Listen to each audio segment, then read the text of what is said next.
My name is Helen Fairman. I own a property in Cambridge that I lived in for over 20 years, but I now rent out. I actually work in clean energy and the climate sector and have done that for 20 years.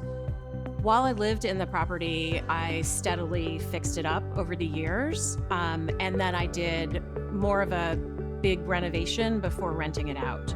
The building itself is over 100 years old. In about 2013, I started looking into solar, and my next door neighbors actually also wanted to do solar. So we did it together, two separate arrays paid for individually by each side, but we used the same installer, and so we had them put them on at the same time. My neighbor's roof is twice as big as mine. Actually, they have two roofs, one of which is flat and one of which is angled like mine. So the angled roof is oriented perfectly for solar, and they could just put the panels on the same way that they did on my side. But the flat roof, they had to rig up angled mounting brackets so that the panels would catch the sun. It was not a big deal for the installer at all. But it was a learning experience for us. The reason I chose to lease these panels is that it's a 20-year lease, which is roughly the lifespan of the panels. And it enabled me to get solar panels on my house at a less expensive cost. So I didn't have to put much money up front at all. The leasing company handled most of the upfront cost, and then they had a payment plan.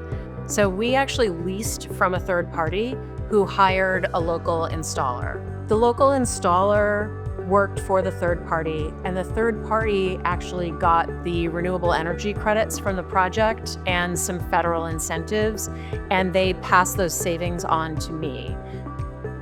The net metering benefits, so essentially reducing the cost of my electricity by the amount of electricity that my solar panels produce, I get that over time. So I'm still getting those benefits, and my tenants are still getting those benefits.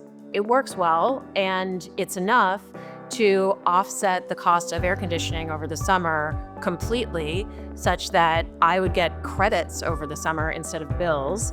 And then that just got stored with the utility and applied to my bills in the winter for heating. So it's turned out to be, a long-lived benefit. There are a couple reasons I chose to go solar. One was that I wanted to support this fledgling industry that I was working in, as well as environmental health and climate change.